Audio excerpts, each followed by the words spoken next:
May 1453. Inside the Grand Cathedral of Segovia, sunlight filtered through vast stained glass windows, scattering shards of color across the marble floor. The air hung heavy with incense, thick as the tension that filled the room. Nobles, bishops, and courtiers crowded the pews, not to witness a coronation or a sermon, but a humiliation disguised as justice. At the center of it all stood a young woman dressed in black, Princess Blanche of Navarre, her eyes fixed on the floor, her hands trembling slightly beneath her veil. Before her, the presiding bishop raised his voice. "Do you swear before God and this court that you remain untouched, pure, and uncorrupted?" "I swear," she answered softly. Those two words echoed through the cathedral like the toll of a funeral bell. Then came the sound of footsteps, deliberate, foreign, shocking. The heavy wooden doors opened again. 3 women entered. They were not ladies of the court, nor attendants of the queen. They were prostitutes, summoned from the streets of Segovia by royal decree. Gasps rippled through the assembly. These women were to testify not against the prince but for him. They were to swear before God that they had each shared his bed and proven his manhood beyond doubt. Their purpose was grotesque yet crucial, to save the reputation of the future king of Castile. And there he sat, Prince Henry, pale, rigid, and silent. His eyes did not meet Blanche's. His expression was unreadable, a mask of quiet endurance or quiet shame. The bishop announced the charge: impotentia ex maleficio, impotence by sorcery. The prince's claim was extraordinary. He declared that he could perform perfectly with other women, but that an unnatural curse rendered him powerless whenever he approached his wife. It was not only a defense, it was an escape, a way to annul a marriage that had become a political burden. The prostitutes gave their testimonies one by one. Mariela Flores spoke first, trembling, rehearsed, describing the prince's tenderness. Catalina de Sandoval followed, bold and unblinking, even producing evidence of payment from the royal treasury. Finally, Beatrice, called La Portuguesa, gave the most damning account, that Henry himself had confessed he could be free only with others, but never with his wife. The court grew still. Some bishops averted their gaze, pretending piety. Others leaned forward, eager for every scandalous word. Princess Blanche stood motionless, her dignity the only thing she had left. She was then escorted away to a side chamber where older noblewomen, matrons of the church, they called them, would examine her body to verify what words could not. When she returned, pale but unbroken, the matrons confirmed it. After 13 years of marriage, the Princess of Navarre remained a virgin. Whispers turned to murmurs, murmurs to judgment. The court's decision was swift and brutal. The marriage between Henry of Castile and Blanche of Navarre was declared null and void, never consummated, forever cursed. Yet behind the legal words lay something deeper, the end of a woman's life, the beginning of a scandal that would shape the fate of kingdoms. As the cathedral emptied, Blanche walked out in silence, her black veil fluttering like a mourning banner. Henry stayed behind, staring at the marble floor where her shadow had fallen. Outside, the people of Segovia whispered of sorcery, of divine punishment, of a prince too weak or too proud to love his wife. But the truth, the real story, had begun long before this trial. To uncover it, we must turn back 13 years, to a September morning in the city of Valladolid, where a young prince and princess first stood at the altar, believing that their union would bring peace. Neither of them knew that it would instead summon a curse powerful enough to tear a kingdom apart. September the 16th, 1440. The cathedral of Valladolid shimmered in gold and candlelight. The choirs sang hymns that echoed from the vaulted ceilings, their voices meant to bless a marriage that would unite 2 kingdoms and secure peace across Iberia. At the altar stood Prince Henry of Castile, only 15 years old. Tall but frail, his skin pale beneath the weight of royal robes, eyes distant as though lost inside his own thoughts. He was known to suffer from chronic headaches, trembling hands, and an unshakable melancholy, ailments that court physicians attributed to cold humors of the mind. Across from him stood Princess Blanche of Navarre, 16 and radiant. Her composure was flawless, every movement taught by years of royal tutelage. She spoke Latin, French, Castilian, and Catalan. Her education rivaled that of scholars twice her age. She had been raised to rule, to heal rifts between kingdoms, to embody grace. Their union was meant to end decades of bloodshed between Castile and Navarre. It was a marriage not of passion, but of politics, the kind medieval Europe relied upon to stitch together fragile peace. The ceremony unfolded with all the splendor of two crowns merging. Gold-threaded banners lined the nave, knights in polished armor guarded the aisles, and Cardinal Juan de Cervantes himself officiated the vows. When Henry placed the ring upon Blanche's finger, nobles applauded, bells rang, and the air trembled with the promise of alliance. But behind that promise lurked an unspoken anxiety. What would happen after the ceremony, when duty demanded the union be made flesh? In royal marriages of the 15th century, consummation was not a private affair. It was a ritual of proof, a public confirmation of political success. Courtiers and bishops would wait outside the chamber, sometimes even remain within to ensure the act was completed. Bloodied sheets, the traditional sign of virginity lost, were expected to be displayed by dawn. That night, Henry and Blanche entered their chamber beneath the gaze of half the court. Nobles whispered blessings, jesters made awkward jokes to break the tension. The heavy door closed, silence fell. But by morning, the crowd outside realized something was wrong. There were no sheets, no songs of triumph, only an uneasy quiet. The whispers began. The prince could not perform. He froze before his bride. He never even looked at her. Physicians were summoned. They examined both husband and wife and issued a report written with careful ambiguity. The union remains incomplete. Queen Blanche I of Navarre, the bride's mother, tried to calm the scandal. "They are young," she told the courtiers. "Give them time." But her reassurances faded when she was forced to return to Navarre.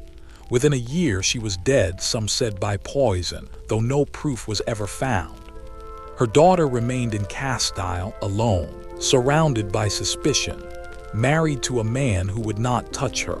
Henry, meanwhile, began to withdraw from the court. Chronic illness worsened. He avoided banquets, refused hunting parties, and spent long nights pacing the corridors of his palace. When he did appear in public, he was distant and distracted, eyes hollow, lips pursed as though haunted by some private failure. Yet he was not celibate. Rumors spread that the prince kept mistresses in secret chambers, slipping away under the cover of darkness while guards were paid to look the other way. His confessor wrote of grave sins of the flesh and begged him to return to the marital bed, a plea that went unanswered. At official functions, Henry and Blanche stood side by side like painted statues. They bowed, they smiled, but they never spoke.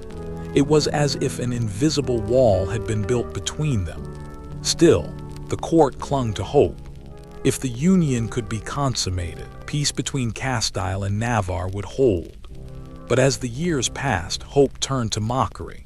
Songs were whispered in taverns about the cold prince and the lonely queen. Then came desperation. By 1445, the royal physicians turned to remedies both medical and mystical. Potions brewed from ground rhinoceros horn, aphrodisiacs of cinnamon and ginger, exotic powders from Africa and the Levant. All were administered to the prince at great cost. When those failed, the treatments grew darker. Chroniclers wrote of caustic ointments applied to his body that left burns so severe he could not mount a horse for weeks. Another record spoke of humiliating rituals, Henry lying naked beside his wife while servants flogged him, hoping that pain would awaken desire. For Princess Blanche, every attempt was another wound. She endured it all with dignity, praying at dawn and keeping her composure before a court that whispered behind fans. Her letters from that period, though few survive, reveal a woman caught between faith and despair, a queen in name, a prisoner in truth. But the tragedy of this marriage was not only physical. It was spiritual, a collision between expectation and human fragility. Henry was a prince trained for war and diplomacy, not intimacy. And Blanche was a princess raised for duty, not love. 13 years of silence would follow, 13 years that would turn their private sorrow into a public scandal, and give birth to one of the strangest trials in European history. Because soon, whispers of witchcraft would begin to circulate through the royal court, and this time, those whispers would find their way to Rome. The years that followed were a slow unraveling, not of kingdoms at first, but of two human souls trapped inside a gilded cage. From 1440 to 1453, Prince Henry of Castile and Princess Blanche of Navarre remained bound in name yet divided in every other way. Their union was a political fiction kept alive by ceremony and silence. Inside the royal palace, their chambers were separated by long corridors. Servants said they rarely crossed paths except during state appearances. When they did, the encounters were brief and cold, a bow, a curtsy, and then the echo of footsteps fading into opposite directions. At dawn, Blanche attended Mass alone, whispering prayers for mercy. At night, Henry vanished into the labyrinth of his court, to music, laughter, and the company of women who were not his wife. It was an open secret. Guards were paid to turn their heads. Ladies-in-waiting saw carriages arriving quietly after midnight. And yet, none dared speak aloud what everyone knew. The prince had abandoned his wife, but not his desires. The court chronicler Alonso de Palencia, writing years later, described Henry's attitude toward Blanche with ruthless simplicity. He showed toward her an aversion most extreme. Still, Blanche endured. She believed her duty was obedience. Raised in the cultured court of Navarre, she had been taught that a queen's strength lay not in defiance but in grace under humiliation. Each day, she played her role flawlessly, smiling at ceremonies, greeting ambassadors, and standing silently beside a husband who refused to look at her. But beneath that silence, the palace was alive with rumor. Some whispered that Henry's condition was divine punishment for pride. Others claimed it was the work of dark magic, that someone had cursed him to impotence to destroy Castile's future. Then, in March 1447, Blanche broke her silence. From her chamber in Segovia, she penned a letter to Pope Nicholas V. The parchment, discovered centuries later in the Vatican's secret archives, was written in her own hand. "Most Holy Father," she began, "I fear not for my soul but for my husband's. There are those in this court who whisper of dark practices, of ceremonies conducted at midnight, of pacts made with forces that should not be named. I beg your holiness to send your trusted investigators, for what afflicts our union is not of flesh alone." It was a desperate plea, not for annulment, not for freedom, but for divine intervention. Blanche believed her husband was under a spell. The Pope never replied, or if he did, the letter was destroyed. But mere months later, a quiet purge began inside Henry's court. The royal magician, officially titled Master of the Celestial Arts, was suddenly dismissed and fled to Morocco. His quarters were sealed. His belongings burned in the courtyard, while priests chanted exorcisms over the ashes. Whether this was a coincidence or a cover-up, no one could say. But from that moment, Henry's court became a house divided between those who believed in medicine and those who believed in curses. To the medieval mind, sorcery and impotence were intertwined. The church considered maleficium harmful magic, a genuine cause of physical affliction. Canon law even allowed annulment on those grounds. For Henry, this belief offered a lifeline. he could claim to be cursed, not flawed. His manhood could remain intact in reputation if not in reality. Blanche's letter had unintentionally handed him the perfect defense. By 1451, the political landscape had shifted. Her father, King John II of Aragon, was now at war with her brother, Charles, Prince of Viana, and Castile had taken Charles's side. Suddenly, Blanche was no longer a diplomatic bridge but the daughter of an enemy. For Henry, the moment was opportune. If he could prove his impotence was supernatural, that it had nothing to do with his nature, he could escape the marriage entirely and align Castile with new allies. The church would require proof, of course. Proof that the marriage had never been consummated. Proof that the fault lay not in the prince but in witchcraft itself. And so, the machinery of the church began to turn. Summons were issued. Witnesses were gathered. Clergy debated the nature of sin, curses, and male frailty. Behind closed doors, nobles whispered with excitement. They knew something unprecedented was coming, a royal trial unlike anything Europe had ever seen. For Princess Blanche, it was the beginning of the end. For Prince Henry, it was a chance to rewrite his failure into divine tragedy. And for the Kingdom of Castile, it would become the scandal that would echo through the centuries. The day when a prince's manhood, a princess's virtue, and a nation's faith would all be put on trial. By the year 1452, the whispers had turned into strategy. The notion that Prince Henry's impotence was caused by sorcery had evolved from rumor into a political weapon, one sharpened carefully by the very hands that once mocked him. Henry's advisors understood the genius of the claim. If the prince was cursed, then his failure was not shameful but tragic, an affliction from forces beyond mortal control. Such an explanation not only preserved his dignity, but also offered the church a way to annul his marriage without condemning a future king as impotent. In the logic of the 15th century, a curse could be more convenient than the truth. So, the royal court of Castile became a theater of ritual and superstition. Priests performed blessings in the corridors. Holy water was sprinkled over Henry's bedchamber. Fragments of saints' bones were hung on his walls. The royal physicians prescribed not medicine but relics. Blanche watched all this in silence, her faith weaponized against her. She had asked for divine help, and now it was being used to justify her ruin. In the chronicles, she is described as calm and devout, but beneath that composure was fear. She understood the politics of her world better than most men at court. She knew what it meant when the church began to prepare documents, not of reconciliation, but of annulment. Her father, King John II of Aragon, had by then plunged into open conflict with his son, Prince Charles of Viana. The Castilian crown supported Charles, seeing in him a future ally. Blanche, once the diplomatic bridge between the two realms, had become a liability.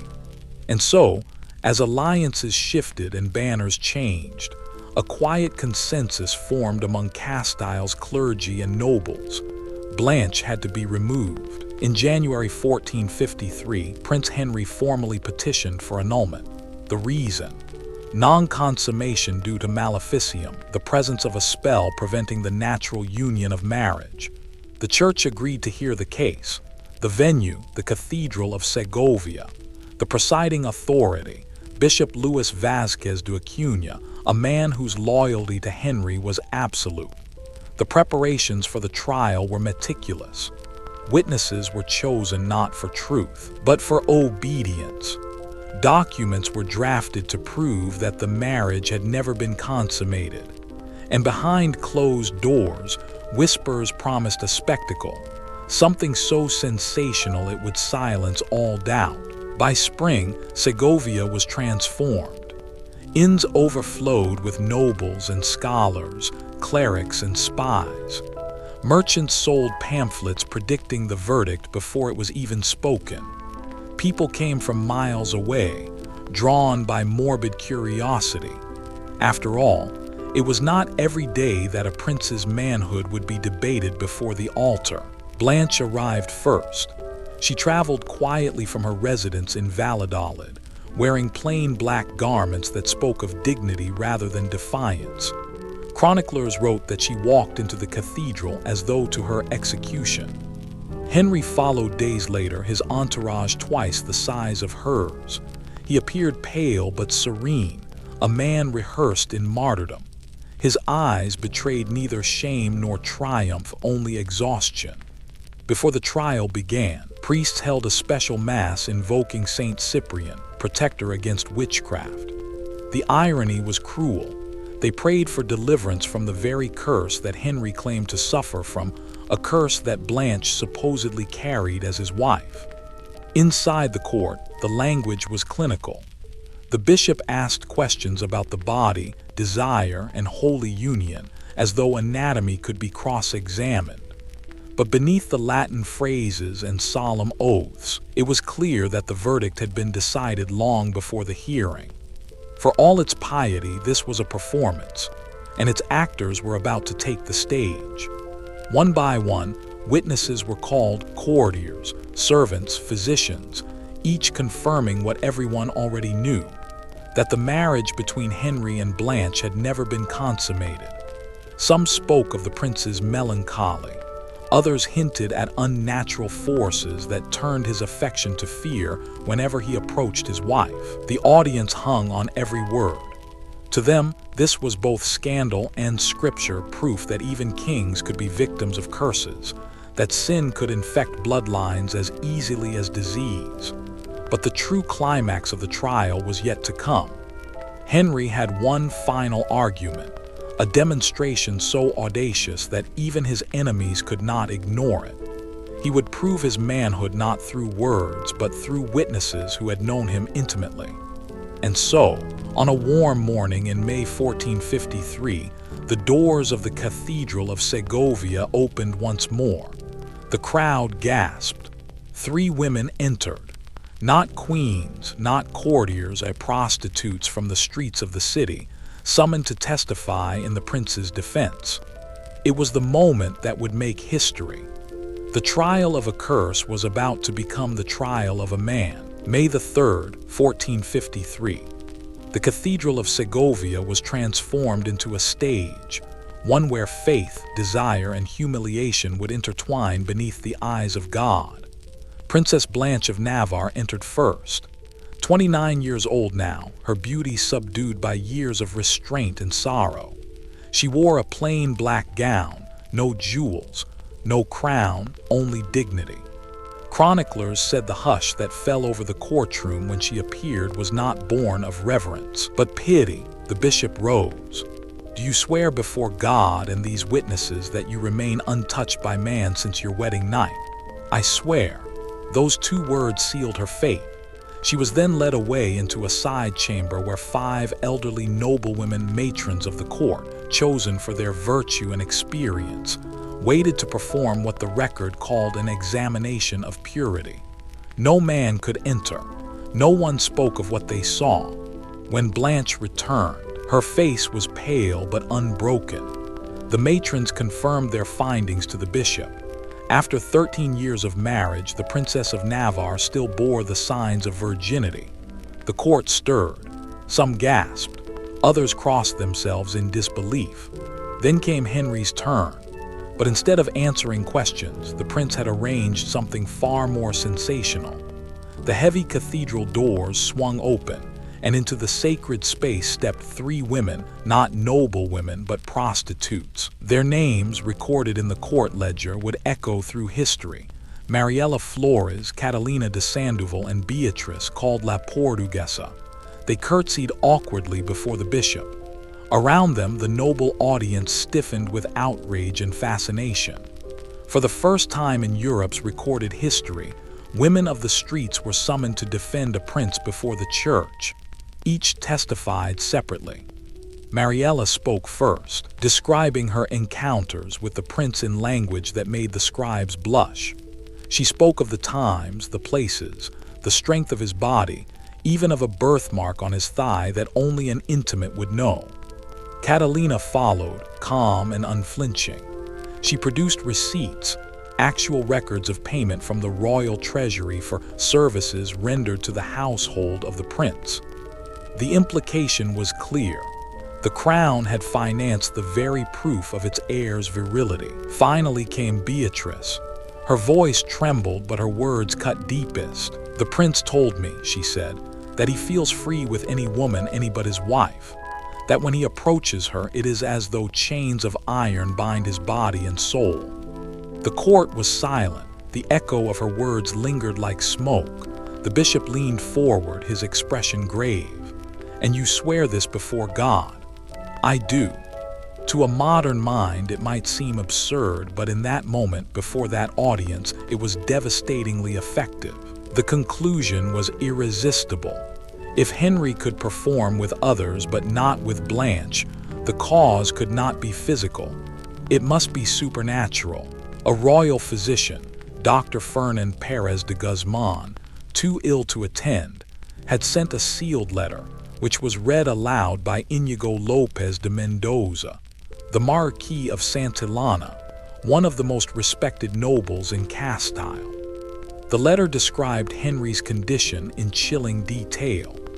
The doctor wrote that he had found strange scars on the prince's abdomen, marks that appeared and faded with the moon's phases. He spoke of a woman of Eastern appearance who once offered him a vial to pour into the prince's wine, claiming it would cure his affliction, a vial he refused to use. He concluded that the prince suffered from mal de attadura, the ailment of binding. To a medieval audience, the phrase was not poetic, it was diagnostic. A curse that chained the body through magic, an accepted category in the theology of the day. The bishop withdrew briefly to deliberate, but no one doubted the outcome. An hour later, he returned to deliver the verdict. "By the authority of Holy Mother Church, I declare the marriage between Henry, Prince of Castile, and Blanche, Princess of Navarre, null and void. It has never been consummated, and the impediment was caused by maleficium, the work of evil sorcery." Then, turning to Henry, he continued, "You are free to remarry, once proper dispensation is granted by His Holiness." The cathedral erupted. Some nobles cheered, others murmured in shock. The trial had ended exactly as Henry had planned. Blanche bowed her head, curtsied to the bishop, and walked out in silence. One witness later wrote, "She looked not like a queen leaving court, but a condemned soul leaving her body." Her servants followed her quietly, carrying what little she still owned. The jewels of Castile, her wedding gifts, were confiscated on the spot. "They belonged to the crown," said the officials. By sunset, her title was gone. By nightfall, her name was being erased from royal prayers. But the story did not end with her departure. Because while Blanche vanished into imprisonment and obscurity, Henry emerged reborn, newly free, newly eligible, and newly burdened by a nickname that would haunt him for the rest of his life: Henry the Impotent. When the verdict was spoken in that cold cathedral, Blanche of Navarre ceased to exist as a queen. By dawn, she was simply Blanche, daughter of a failed alliance, a relic of a marriage erased by faith and politics. Her servants packed her belongings in silence. The jewels she had worn at her wedding, confiscated. Her crown, returned to the treasury. Even the tapestries from her chamber were claimed as royal property. All she was permitted to keep were her books of prayer and the small chest she had brought from Navarre 13 years earlier. But she had no home to return to. Her father, King John II of Aragon, received the news not with grief but with fury. Not for his daughter's humiliation, but for the political insult Castile had dealt him. His response was brutal. When Blanche crossed the border into Navarre in June 1453, she was arrested on his orders. The charge, treason; the evidence, a series of letters she had written years earlier to her brother Charles, Prince of Viana, expressing sympathy for his cause against their father. The truth was simpler. With her marriage annulled, Blanche once again stood in the line of succession for Navarre, a threat her father could not allow to live freely.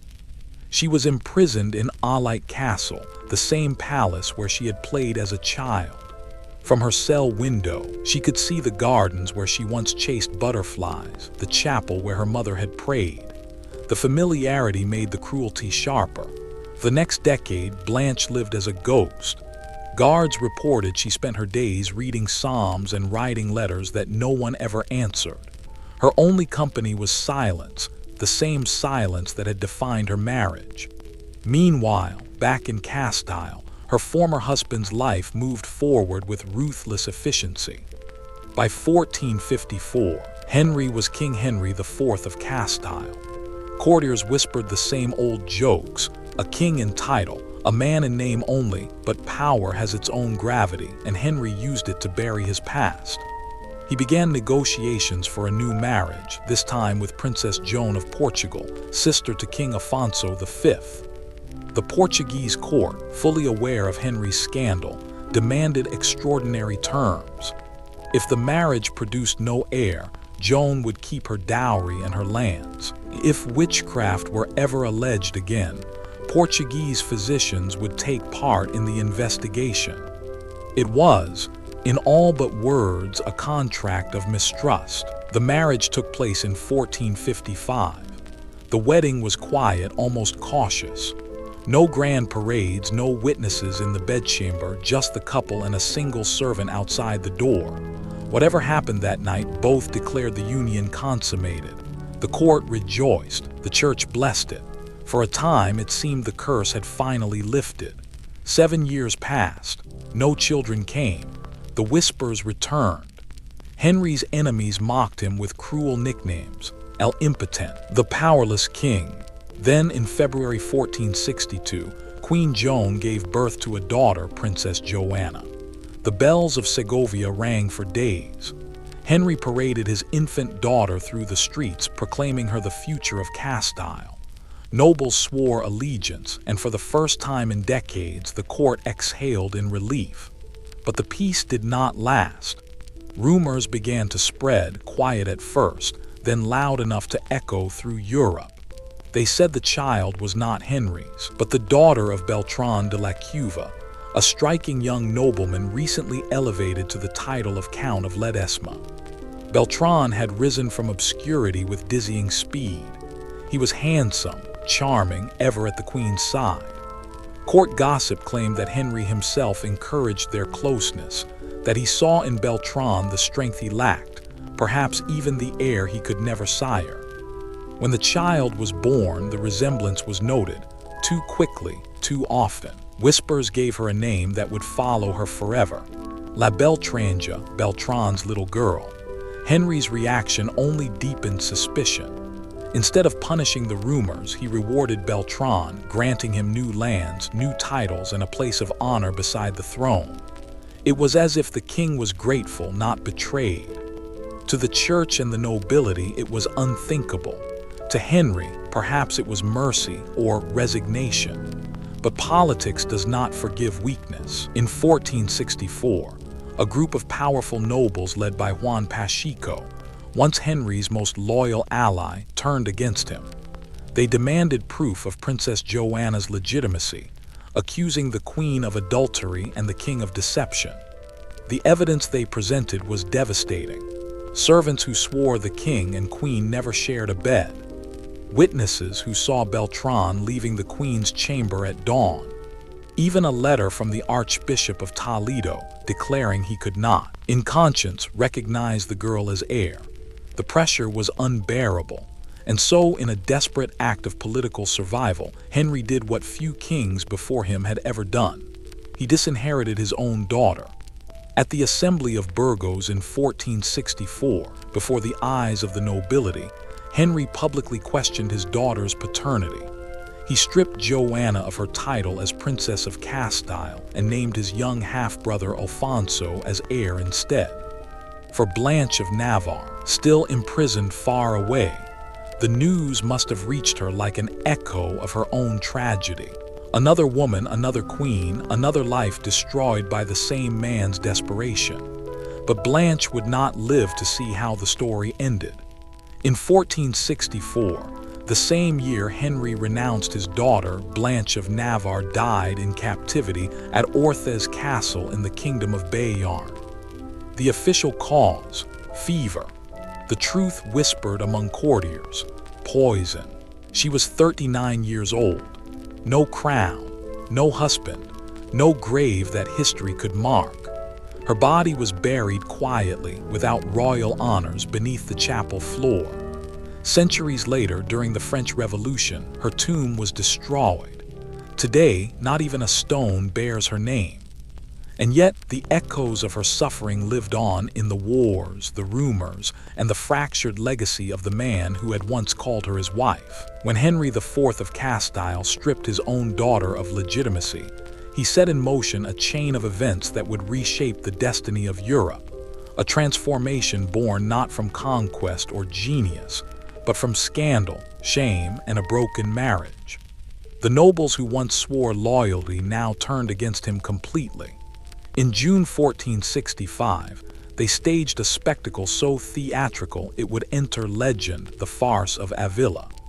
Outside the city walls, on a wooden platform, they placed a life-sized effigy of King Henry dressed in royal robes, a crown upon its head, a scepter in its hand. Before a crowd of thousands, a herald read out the charges: corruption, weakness, moral decay, and the ultimate sin: failing to produce a legitimate heir. With each accusation, the effigy was symbolically stripped, the sword of justice removed, the crown taken, the scepter cast aside. Finally, they toppled it into the dust, shouting, "Henry IV, you are no longer our king." In its place, they crowned his 11-year-old half-brother, Prince Alfonso, as the new ruler of Castile. Civil war followed. For 3 bitter years, 2 kings ruled the same land: Henry from the south, Alfonso from the north. Castile fractured along lines of blood and belief. The same nobles who had once cheered Henry's freedom from Blanche now used that trial against him, sneering that the king who blamed sorcery for his impotence was now cursed in truth. And then in July 1468, fate repeated its cruelty. The young Prince Alfonso, the rebels' hope, died suddenly at the age of 14. The cause, they said, was plague. But in every corner of Castile, one word whispered louder: poison. Without Alfonso, the rebels turned to his sister, a 17-year-old princess named Isabella. She was everything Henry was not: calm, decisive, devout. And though she was his half-sister, her bloodline was untainted by scandal. Henry, weary and cornered, saw an opportunity for peace. In September 1468, they signed the Treaty of Toros de Guisando, a fragile truce.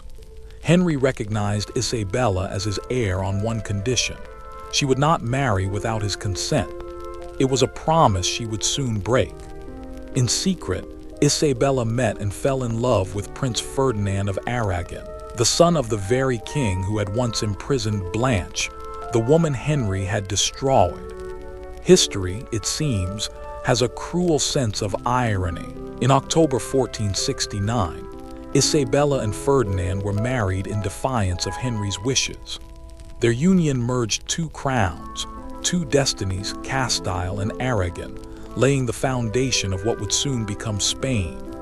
When Henry IV died 5 years later, in December 1474, his kingdom was once again divided. Half of Castile supported Isabella, the other half rallied behind the daughter he had disowned, Princess Joanna, La Beltranja. The war that followed, known as the War of Castilian Succession, tore the realm apart. It was not just a war for a crown, but a war for truth, for who was legitimate, who was blessed, and who was cursed. For 5 years, armies clashed. Portugal backed Joanna, seeing in her a chance to control Castile through marriage. Isabella's forces, smaller but fiercely loyal, fought with a sense of divine purpose. And as swords crossed and banners burned, the memory of that courtroom in Segovia haunted every whisper. The rumor that began there, the idea that curses could bind kings, that queens could be made barren by sin, had become a political weapon wielded on battlefields. By 1479, the war ended with the Treaty of Alcazovas. Joanna was defeated, her claim denied. She was given a choice: marry Isabella's infant son and wait decades to be queen, or take vows as a nun. She chose the convent. For the rest of her life, 50 years, she signed her name the same way: Joanna, by the grace of God, Queen of Castile. No one listened. Her mother, Queen Joan of Portugal, fled her ruined court and lived in exile with her lover. Her father, Henry IV, was remembered only for his weakness, his failures, his nickname, Impotent.